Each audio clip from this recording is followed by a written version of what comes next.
ইফতারের পর সালার ফুরকানের সঙ্গে মাগরিবের নামাজের জন্য বের হয়। নামাজের পর ফুরকান হসপিটালে চলে যাবে। মসজিদ থেকে বের হয়ে গাড়ির কাছে আসতে আসতে ফুরকান ওকে বলল, তুমি খুব চুপ হয়ে গেছো। সালার কিছু না বলে হাঁটতে থাকে। তোমার কিছুই বলার নেই? ফুরকান ক্রমাগত নীরবতা ভাঙার চেষ্টা করে।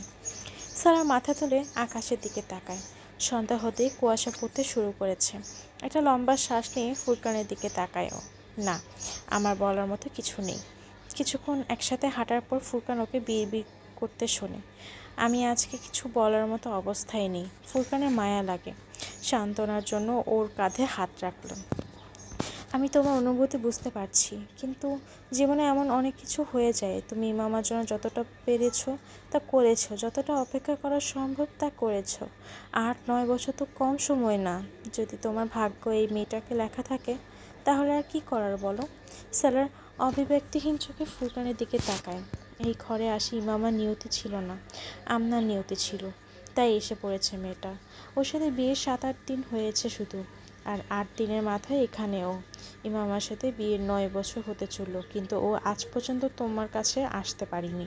তুমি কি বুঝতে পারছো না ইমামা তোমার নিয়তিতে নেই? ফুরকান ওকে সর্বাত্মক বোঝানোর চেষ্টা করলো। আমাদের অনেক ইচ্ছে থাকে, কিছু ইচ্ছা আল্লাহ পূর্ণ করেন, কিছু অপূর্ণ করে রেখে দেন। হতে পারে ইমামাকে না পাওয়াই তোমার জন্য ভালো, হয়তো তোমাকে আমনার জন্যই রেখেছিল আল্লাহ।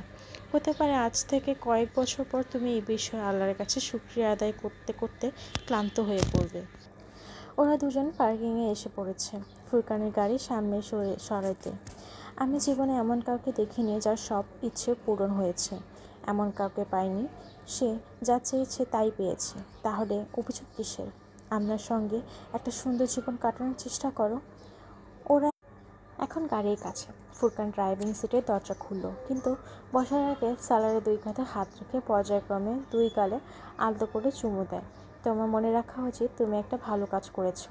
এই ভালো কাজের প্রতিদান এখানে না পেলেও পরকালে ঠিকই পাবে। ওর মুখটা 2 হাত তুলে বলল।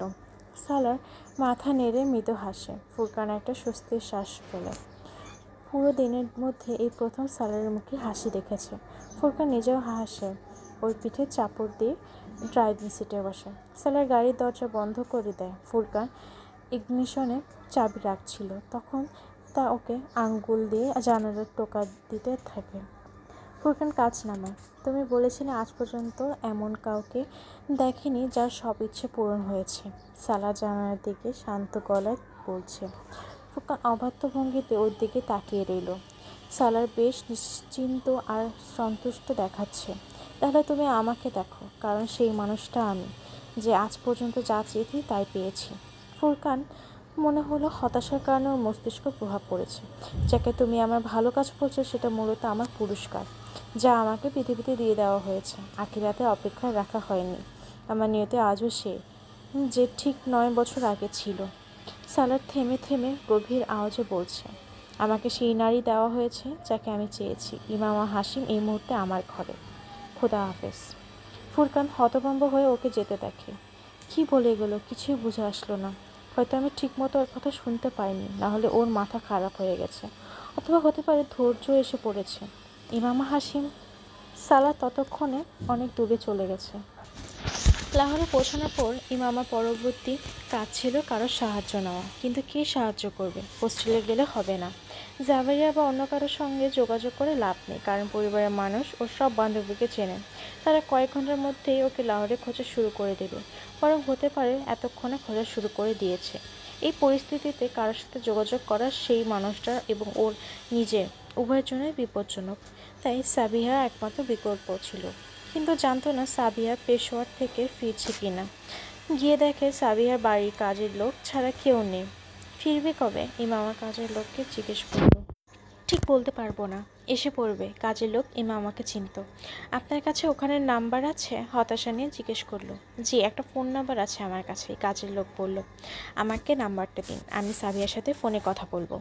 কিছুটা স্বস্তি পায়, অন্তত যোগাযোগ করতে পারবে ভেবে। কাজের লোক ওকে ভেতরে নিয়ে আসে, ড্রয়িং রুমে বসিয়ে নম্বর এনে দেয়।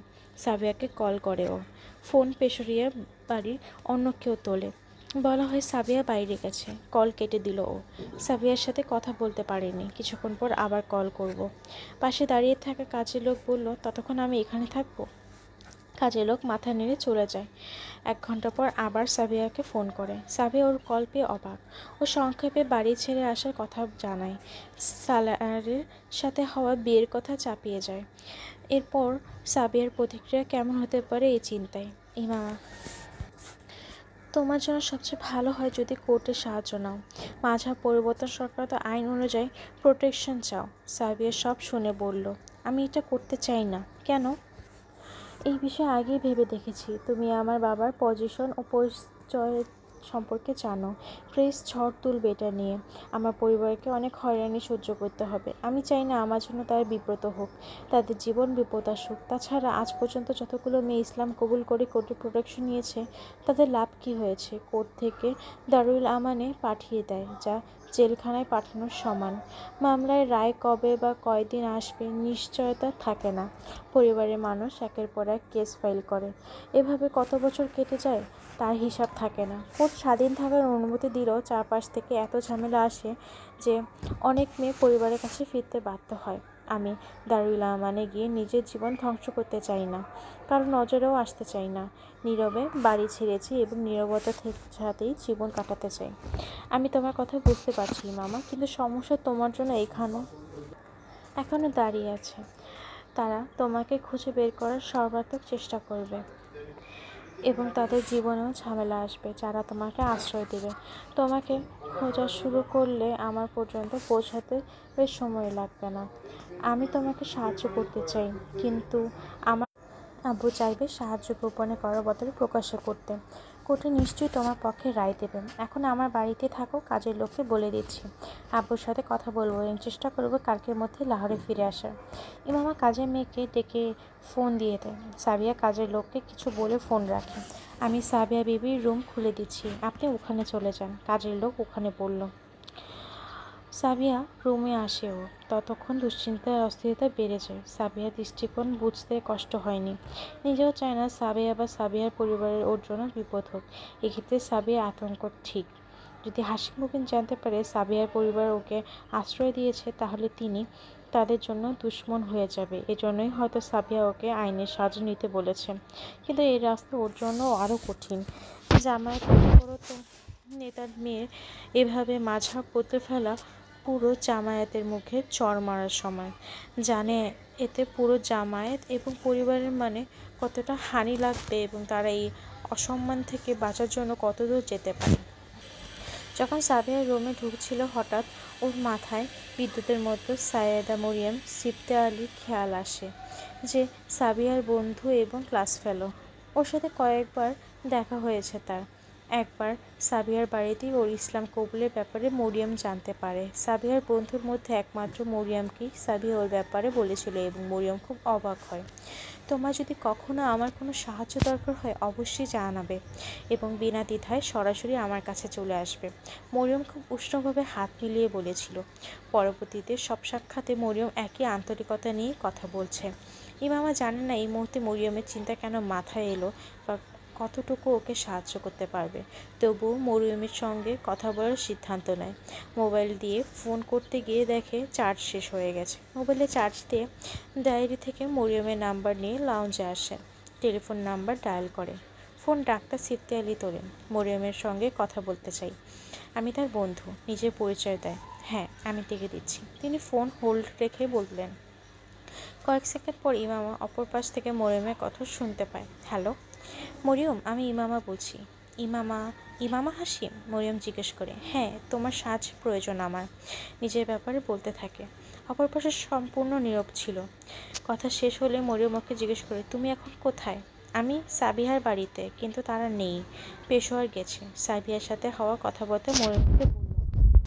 তুমি ওখানেই থেকো, আমি ড্রাইভার পাঠাচ্ছি, নিজের জিনিসপত্র নিয়ে চলে আসো। ততক্ষণে বাবা মার সাথে কথা বলছি। ফোন রাখতে রাখতে বলল মরিয়ম। এটা নিছক কাকতালীয় বিষয় যে ডক্টর সিফতে আলীর বাড়িতেই করা কল সালারের মোবাইল থেকেও করেনি ও।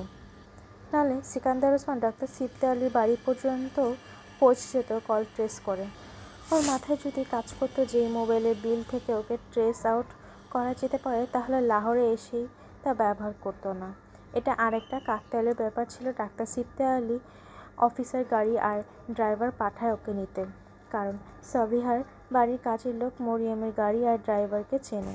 মরিয়ম প্রায়ই ওখানে আসা যাওয়া করে। এতে সাবিয়া এবং সবাই জেনে যেত সাবিয়ার বাড়ি থেকে ও কোথায় গেছে। ৮ ঘন্টা পর কাজের লোক গাড়ি আসার খবর দেয়। ইমামা ব্যাগ তুলে নেয়। আপনি চলে যাচ্ছেন? হ্যাঁ, কিন্তু সাবিয়া বিবি তো বলল আপনি এখানে থাকবেন। না, আমি চলে যাচ্ছি। সাবিহার ফোন এলে বলবেন চলে গেছি। ইচ্ছে করেই জানালো না মরিয়মের বাড়ি যাচ্ছে। এই প্রথম মরিয়মের বাড়ি এসেছে ইমামা। ও ধারণা ছিল এখানে আসার পর আরেকবার মরিয়ম এবং মরিয়মের বাবা মা নিজের ব্যাপারে সব কিছু বলতে হবে। মানসিকভাবে নিজেকে সেসব প্রশ্নের উত্তরের জন্য প্রস্তুত করে নেয়। কিন্তু তেমন কিছু হলো না। আমার নাস্তা করে ফেলেছি, তুমি নাস্তা করে নাও। মরিয়ম পোর্চ থেকে ওকে ভেতরে নিয়ে এসে লাউঞ্জে বাবা ডাক্তার সিফতে আলী এবং মা কুলসুমের সঙ্গে পরিচয় করিয়ে দেয়। তারা ভীষণ স্নেহের সাথে পরিচিত হলেন ওর সাথে। ইমামা চেহারায় এত বিষণ্ণ ছিল যে ডাক্তার সিফতে আলী মায়া লাগে। আমি নাস্তা দিচ্ছি, মরিয়ম তুমি ওকে রুমে দেখিয়ে দাও যাতে কাপড় বদলে ফ্রেশ হতে পারে। সিফতে আলীর স্ত্রী মেয়েকে বললেন। যখন কাপড় বদলে বাইরে এলো তখন ওর জন্য টেবিলে খাবার গুছিয়ে রাখা ছিল। ও নীরবে খাওয়া শেষ করে। ইমামা, আপনি এখন কি ঘুমান? আমি অফিস যাচ্ছি, সন্ধ্যায় ফিরে আপনার সমস্যা নিয়ে কথা বলবো। ডক্টর সিফতে আলী ওকে নাস্তা শেষ করতে দেখে বললেন, মরিয়ম ওকে রুমে নিয়ে যাও। লাউঞ্জ থেকে বেরিয়ে গেলেন তিনি। মরিয়মের সাথে রুমে চলে আসে ও। ইমামা, ঘুমিয়ে পড়ো। তোমার চেহারা দেখে মনে হচ্ছে ঠিকমতো ঘুম হয়নি গত কিছুদিন। এই পরিস্থিতিতে যদিও সহজে ঘুম আসে না, আমি ট্যাবলেট এনে দিচ্ছি। ঘুম এসে পড়লে ভালো, না এলে ট্যাবলেট খেয়ে ফেলবে। মরিয়ম রুম থেকে বেরিয়ে যায়। কিছুক্ষণ পরে এক গ্লাস পানি আর ট্যাবলেট নিয়ে আসে। ওগুলো বেডসাইড টেবিলে রেখে বলল, পুরো রিল্যাক্স হয়ে ঘুমিয়ে পড়ো, সব কিছু ঠিক হয়ে যাবে। ভাবো নিজের বাড়িতেই আছো। রুমের লাইট অফ করে রুম থেকে বেরিয়ে যায়। সকাল 9:30 বাজে, কিন্তু তখনও কুয়াশা। জানালার পর্দা থাকায় রুমের অন্ধকার গাঢ় মনে হচ্ছিল। ইমামা যন্ত্রের মতো ট্যাবলেট পানি দিয়ে গিলে ফেলে। এছাড়া ঘুম আসার প্রশ্নই আসে না। মস্তিষ্কে এত ধরনের ভাবনা কাজ করছিল যে বিছানা শুয়ে ঘুমের অপেক্ষা করা অনর্থক। কয়েক মিনিট তন্দ্রা ওকে ঘিরে ধরে, যার অর্থ ট্যাবলেট কাজ শুরু করে দিয়েছে। ইমামা যখন ঘুম থেকে ওঠে তখন রুম সম্পূর্ণ অন্ধকার। বিছানা ছেড়ে উঠে দেয়ালের কাছে গিয়ে লাইট অন করে। দেয়াল ঘড়িতে রাত 11:30 বাজছে। তাৎক্ষণিকভাবে আন্দাজ করতে পারল না এত দীর্ঘ ঘুম ট্যাবলেটের প্রভাব নাকি গত কয়েকদিন ঠিকমতো ঘুমাতে না পারার কারণে। যাই হোক, সকালে চেয়ে ভালো বোধ করছে। ক্ষুধা লাগছে ওর, কিন্তু বাড়ির কেউ এ সময় জেগে আছে কিনা নিশ্চিত না। খুব আস্তেই দরজা খুলে লাউঞ্জে বেরিয়ে আসে। ডাক্তার সিফতে আলী লাউঞ্জের সোফায় বসে বই পড়ছিলেন। দরজা খোলার শব্দ শুনে মাথা তুলে ওকে দেখে হাসলেন। ঠিকমতো ঘুম হয়েছে? জি, হাসতে চেষ্টা করে ও। সামনে কিচেন, ওখানে খাবার রাখা। গরম করে টেবিলে বসে খেয়ে নিন। এরপর 2 কাপ চা বানিয়ে এখানে নিয়ে আসুন। কিচেনে আসে ও। ফ্রিজ থেকে খাবার বের করে গরম করে খায়। খাওয়া শেষ হলে চা বানিয়ে লঞ্চে নিয়ে আসে। একটা কাপ ডক্টর সিফতে আলীর দিকে এগিয়ে দেয়। হাত থেকে বইয়ের টেবিলের উপর রেখে তিনি অন্য কাপ নিয়ে তার সামনে সোফায় বসে ও। জানতো কথা বলবে। চা খুব ভালো হয়েছে, চায়ে চুমুক দিয়ে বললেন ডক্টর সিফতে আলী। এত নার্ভাস ছিলে যে? তার প্রশংসায় হাসতে বা ধন্যবাদ জানাতে পারোনি, শুধু তাকিয়েছিল। ইমামা, আপনি যে সিদ্ধান্ত নিয়েছেন তা সঠিক। এতে দ্বিতীয় কোনো রায় নেই। তবে সিদ্ধান্ত খুব বড়। এত বড় সিদ্ধান্তের ক্ষেত্রে অনেক সাহস প্রয়োজন, বিশেষ করে এমন বয়সে।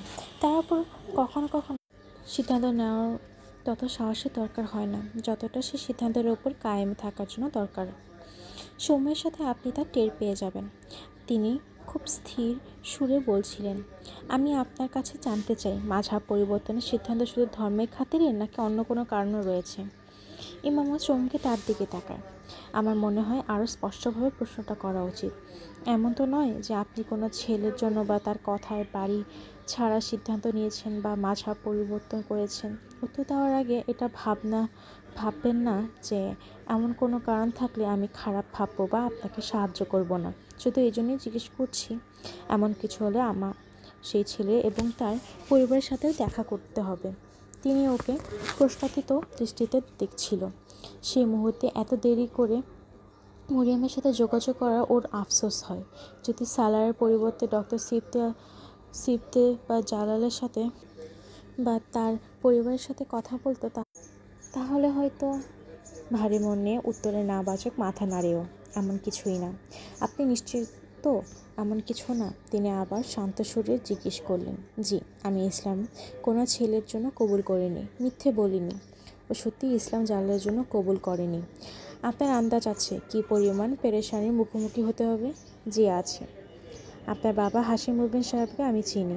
জামায়াতের খুব মাথা গরম নেতা। আপনার মাঝাব পরিবর্তন এবং এভাবে বাড়ি ছেড়ে আসা তার জন্য অনেক বড় ধাক্কা। আপনাকে খুঁজে বের করে বাড়ি ফিরিয়ে নিতে সে আকাশ পাতাল এক করে ফেলবে। আমি কোনো মূল্যেই ফিরব না। অনেক ভেবেচিন্তে এই সিদ্ধান্ত নিয়েছি। ঠিক আছে, বাড়ি আপনি ছেড়ে দিয়েছেন, এখন সামনে কি করবেন? ইমামা ভয় হলো। তিনি কোর্টে যাওয়ার পরামর্শ দিবেন। আমি কোর্টে যাব না, কারোর সামনেই যেতে চাই না। আপনি অনুমান করতে পারেন সামনে আসার দরুন আমার জন্য আরও কত সমস্যা তৈরি হতে পারে। তাহলে আপনি কি করতে চান? তিনি মনোযোগ দিয়ে ওর দিকে তাকিয়ে বললেন, সামনে না আসার মানে হচ্ছে আপনি মেডিকেল কলেজে পড়াশোনা চালিয়ে যেতে পারবেন না। আমি জানি। চায়ের কাপ রেখে আফসোস সুরে বলল, তাছাড়া আমি মেডিকেলের খরচ অ্যাফোর্ড করতে পারবো না। আর যদি অন্য কোনো মেডিকেল কলেজ বা অন্য কোনো শহরে আপনার মাইগ্রেশন করে দেওয়া হয় তাহলে? তারা আমাকে খুঁজে বের করে ফেলবে। তাদের মাথায় প্রথম খেয়াল আসবে আমি মাইগ্রেশন করার চেষ্টা করব। আর এত অল্প মেডিকেল কলেজের মাঝে আমাকে খুঁজে বের করা খুব কঠিন হবে না। তাহলে আমি বিএসসি কোনো কলেজে অ্যাডমিশন নিতে চাই, কিন্তু অন্য শহরে। লাহোরের সব কলেজে তল্লাশি চালাবে তারা। নামও বদলে ফেলতে চাই। যদি দুই কাজে আপনি সাহায্য করতে পারেন আমি অনেক কৃতজ্ঞ থাকব। ডক্টর সিফতে আলী অনেকক্ষণ চুপ করে রইলেন, গভীর চিন্তায় মগ্ন হয়ে। তারপর একটা দীর্ঘশ্বাস ফেলে বললেন, ইমামা, এখন কিছুদিন আপনার এখানেই থাকা উচিত। দেখতে হবে আপনার পরিবার আপনার খোঁজে কী কী পদক্ষেপ নেয়। কয়েক সপ্তাহ অপেক্ষা করে দেখা যাক সামনে কি করতে হবে। আপনি এই বাড়িতে সম্পূর্ণ নিরাপদ, তাই দুশ্চিন্তার প্রয়োজন নেই। কোর্টে যেতে না চাইলে আমি জোর করছি না। এটা নিয়ে আপনার ভয় পাওয়ার কিচ্ছু নেই যে কেউ এসে আপনাকে জোর করে নিয়ে যেতে পারবে। আপনার সঙ্গে কেউ কোনো জোরাজোর জবরদস্তি করতে পারবে না। ওকে অনেক সান্ত্বনা দেয়। ডাক্তার সিফতে আলীর চেহারা দেখে না চাইতেও বাবার চেহারা মনে পড়ে যায় ইমামার। ভারী মন নিয়ে রুমে চলে আসে। দ্বিতীয় দিন ডক্টর সিফতে আলী বিকেল 5টার দিকে অফিস থেকে ফিরলেন। সাহেব আপনাকে তার স্টাডি রুমে ডাকছেন। ইমামা তখন মরিয়মের সঙ্গে কিচেনে। যখন কাজের লোক খবর দেয়, আসো ইমামা, বসো। স্টাডি রুমে নক করতে দেখে ডক্টর সিফতে আলী বললেন। তিনি টেবিলের ড্রয়ারের থেকে কিছু পেপারস বের করেছিলেন। ইমামা একটা চেয়ারে বসা। আমি কিছু খবর নিয়েছি আপনার ব্যাপারে। আপনার পরিবার আপনার খোঁজে কত দূর যাচ্ছে এবং কি করছে। ড্রয়ার বন্ধ করতে করতে বললেন, এই সালার সিকান্দারকে? তার প্রশ্ন ইমামার হৃদস্পন্দন কয়েক মুহূর্তের জন্য থামিয়ে দেয়। ডক্টর সিফতে চেয়ারে বসে আছেন। চেয়ারের ফ্যাকাশে রং বলে দেয় এই নাম ওর জন্য অপরিচিত না। সালার আমাদের পাশের বাড়িতে থাকে। থেমে থেমে বলেন, আমাকে অনেক সাহায্য করেছে বাড়ি থেকে বের হতে। ইসলামাবাদ থেকে লাহোর রেখে গেছে। থেমে গেল। বিয়ের ব্যাপারেও কি বলা উচিত? দোটানাই ছিল। আপনার বাবা সেই ছেলের বিরুদ্ধে এফআইআর করেছে আপনাকে অপহরণের উপযোগে। ইমামার চেহারার রং আরও ফ্যাকাশে হয়। আন্দাজ ছিল না সালার এত দ্রুত ধরা পড়ে যাবে। এখন ওর বাড়িতে লোক নিশ্চয়ই জালালের কাছে পৌঁছে যাবে, আর সেই বিয়ে। এরপর কি তারা এখন এখানে এসে পড়বে? ধরা পড়ে গেছে সালার? জিজ্ঞেস করলো। না, যদিও ট্রেস আউট করে ফেলা হয়েছে সেই রাতে এক মেয়েকে নিয়ে লাহোরে এসেছিল, কিন্তু ছেলেটা জোর দিয়ে বলে সেটা আপনি ছিলেন না, অন্য মেয়ে ছিল, ওর কোনো গার্লফ্রেন্ড। প্রমাণও দিয়েছে। ডক্টর সিফতে ইচ্ছে করে লুকিয়ে যান মেয়েটা পতিতা ছিল। পুলিশ ওর বাবার কারণে ওকে গ্রেফতার করতে পারেনি। ওর প্রমাণ দেওয়ার পরও আপনার পরিবারের দাবি আপনার নিখোঁজের পেছনে ওর হাত। ইমামা, এই সালার সিকান্দার কেমন ছেলে? কথার ফাঁকে ডক্টর সিফতে আলী জিজ্ঞেস করলেন। খুব খারাপ, ইমামার মুখ থেকে বের হয়। অনেক বেশি খারাপ? কিন্তু আপনি তো বললেন ছেলেটা আপনাকে অনেক সাহায্য করেছে। তাহলে? সাহায্য করেছে, তবে চরিত্রের দিক থেকে ভালো না। আমি একবার ওকে ফার্স্ট এড দিয়েছিলাম বলে হয়তো সাহায্য করেছে। আত্মহত্যার চেষ্টা করেছিল। আমার ভাই ওর বন্ধু, সেজন্য সাহায্য করতে পারে। না হলে এর বাইরে ছেলে হিসাবে খুব বাজে, মানসিকভাবে অসুস্থ। না জানি কেমন অদ্ভুত কথাবার্তা বলে, অদ্ভুত আচরণ করে। ওর মস্তিষ্কে তখন সালারের সঙ্গে করা ভ্রমণযাত্রার স্মৃতি টাটকা, যেখানে পুরো রাস্তা বিরক্তির শিকার ছিল। ডাক্তার সিফতে মাথা নাড়েন। পুলিশ আপনার বন্ধুদের জিজ্ঞাসাবাদ করেছে, সাবিহাদের বাড়িতে পৌঁছে গেছে। সাবিহার পরিবার পেশোয়ার থেকে এসেছে, কিন্তু মরিয়ম বলেনি আপনি আমাদের এখানে। আপনি সাবিহার সাথে যোগাযোগ করবেন না, কলও না। পুলিশ ওদের বাড়ি আন্ডার অবজারভেশন রাখবে, কল চেক করা হবে। বরং এখন আপনি কোনো বন্ধুর সাথে কন্ট্যাক্ট করবেন না, এখান থেকে বের হবেন না। তিনি ওকে নির্দেশ দিলেন। আমার কাছে একটা মোবাইল আছে, সেটা দিও না। তিনি চমকে ওঠেন। আপনার মোবাইল? না, সেই সালারের। তারা যেহেতু সালার পর্যন্ত পৌঁছে গেছে, তবে মোবাইল পর্যন্ত পৌঁছে যাবে। তিনি কথা বলতে বলতে থেমে যান। যে কল আপনি আমাদের বাড়িতে করেছিলেন, সেটাও কি ওই মোবাইল থেকে করেছেন? এবার তার কণ্ঠে কিছুটা উদ্বেগ ছিল। না, ওটা সাবিহার বাড়ির ফোন থেকে করেছিলাম। এখন থেকে ওই মোবাইল দিয়ে কল করবেন না, এলেও রিসিভ করবেন না, কিছুটা নিশ্চিন্ত হয়ে বললেন তিনি। পরে কিছুদিন ডাক্তার সিফতের কাছে ইমামা নিজের খোঁজ নেওয়ার ব্যাপারে আরও কিছু খবর পায়। তার তথ্যের উৎস যাই হোক, তা বেশ নির্ভরযোগ্য ছিল। ওকে সব জায়গায় খোঁজা হচ্ছে, মেডিকেল কলেজ, হসপিটাল, ক্লাস ফেলো, হোস্টেল, রুমমেট, ফ্রেন্ড, সবখানে। হাসি মুবিন ওকে খুঁজে নিউজ পেপারে আশ্রয় নেননি। মিডিয়ার সাহায্য নেওয়ার ফলাফল তার জন্য অপমানজনক। যত পারছিলেন মেয়ের এমন নিখোঁজ হওয়া গোপন রাখছিলেন, কিন্তু পুলিশের সাহায্য নেন। তার জামায়াতও এই ব্যাপারে সার্বিক সহযোগিতা করেছিল।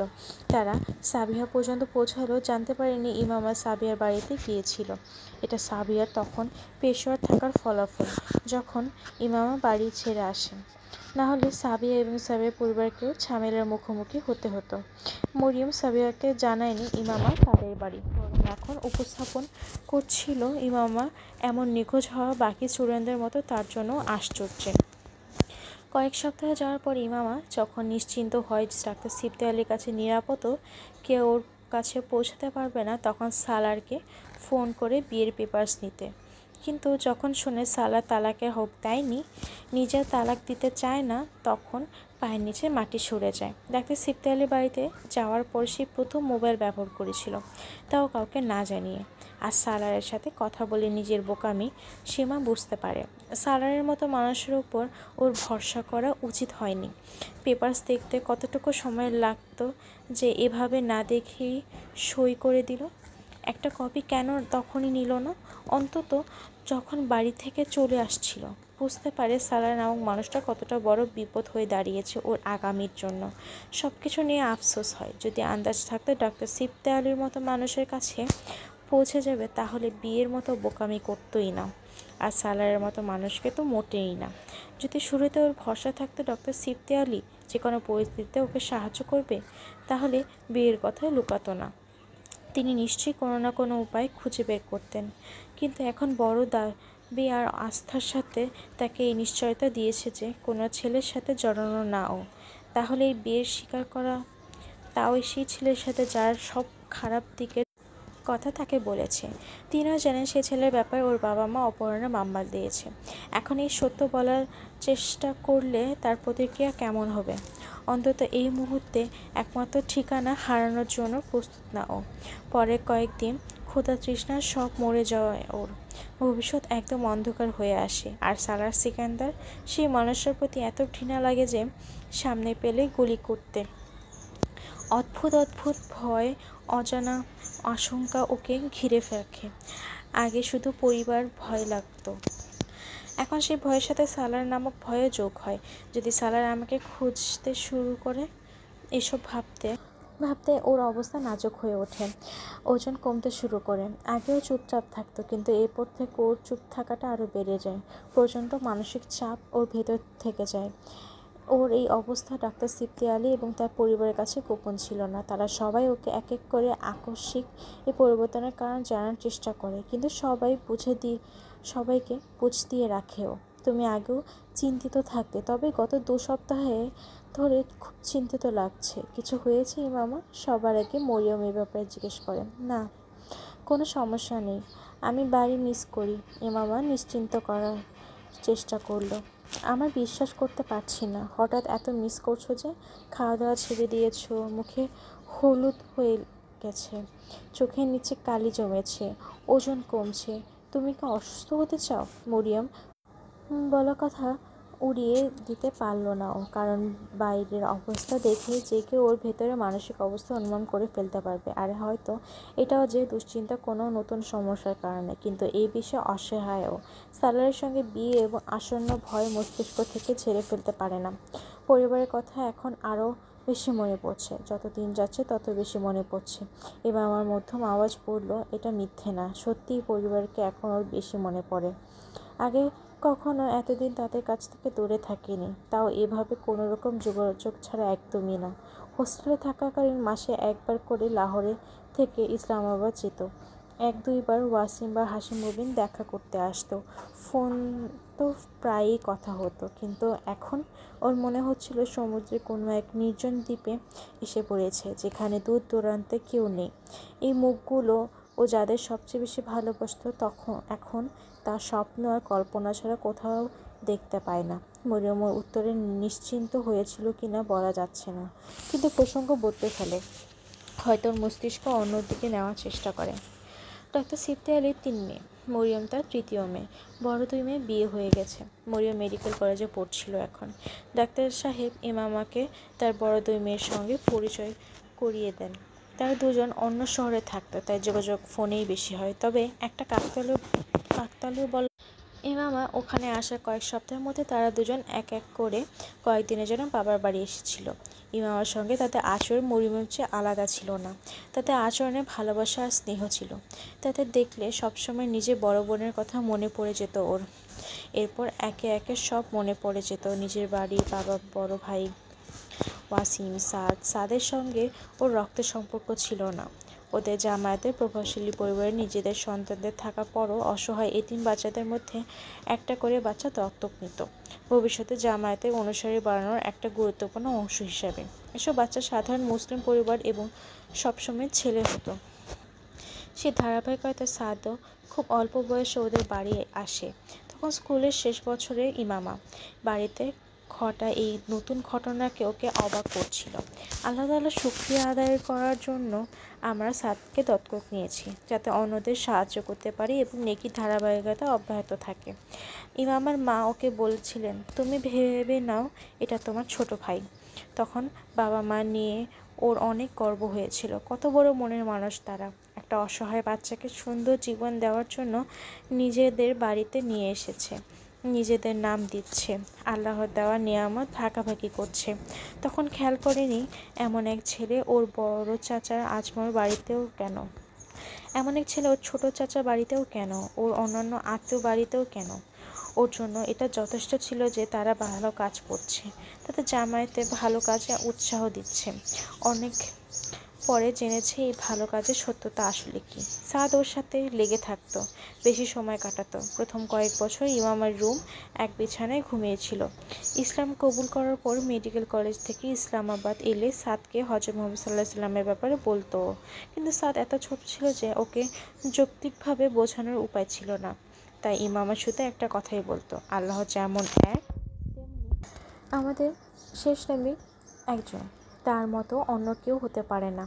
সাদকে সতর্ক করে দিতে ওদের কথাবার্তা অন্য কাউকে না বলতো, কিন্তু ইমামা জানতো ওর এই চেষ্টা বৃথা, কারণ সাদকে ছোট থেকে জামায়াতের সমাবেশ নিয়ে যাওয়া হতো এবং বাচ্চাটা তাতে প্রভাবিত হচ্ছিল। আগে ভাবতো মেডিকেলে পড়াশোনা শেষ করে সাদকে নিয়ে পরিবার থেকে আলাদা হয়ে যাবে, জানতো এই কাজ কঠিন। বাড়ির থেকে পালানোর সময় সাদকে নিজের সঙ্গে নিয়ে আসার কথা ভেবেছিল, কিন্তু তা সম্ভব ছিল না। সাদকে আনতে গিয়ে নিজে ধরা পড়ে যেত, তাই রেখে আসে। কিন্তু এখন ডক্টর সিফতি আলীর কাছে আসার পর সাদকে বারবার মনে পড়ে, যদি কোনোভাবে নিয়ে আসতে পারত তাহলে সাদও এই চোরাবালি থেকে মুক্তি পেত। কিন্তু সমস্ত ভাবনা চিন্তার পরও পরিবারের প্রতি ওর ভালোবাসা কমেনি। জালালের প্রতি ওর অনুভূতি আগের মতোই ছিল। তাদের কারো কথা মনে পড়লে সারা রাত কেঁদেও কাটায়। প্রথম দিকে আলাদা রুমে থাকতো, তাই শুরুর দিকে কেউই এ ব্যাপারে জানতে পারেনি। কিন্তু এক রাতে হঠাৎ মরিয়ম কিছু বই নিতে ওই রুমে আসে। ভাবেনি রাতে এই প্রহরে ইমামা জেগে আছে, তাই ডাক দেয়নি। কিন্তু ইমামা শুধু জেগে ছিল না, বরং কাঁদছিল। রুমের লাইট অফ করে বিছানায় কম্বল মুড়ি দিয়ে হঠাৎ দরজা খোলার শব্দে মুখ কম্বল দিয়ে ঢেকে নেয়। জানে না মরিয়ম কীভাবে ওর জেগে থাকার টের পেয়ে যায়। ইমামা, জেগে আছো? মরিয়ম ডাক দেয়। ইমামা নড়ে না, তবুও মরিয়মের কাছে এসে কম্বল ছড়িয়ে ফেলে। আমার আল্লাহ, তুমি কাঁদছো? তাও এই সময় বিছানায় ওর পাশে দুশ্চিন্তা নিয়ে বসলো। ইমামার চোখ বাজেভাবে ফুলে আছে, চেহারা কান্না ভেজা, কিন্তু ওর সবচেয়ে বড় আফসোস ছিল ধরা পড়ে যাওয়া।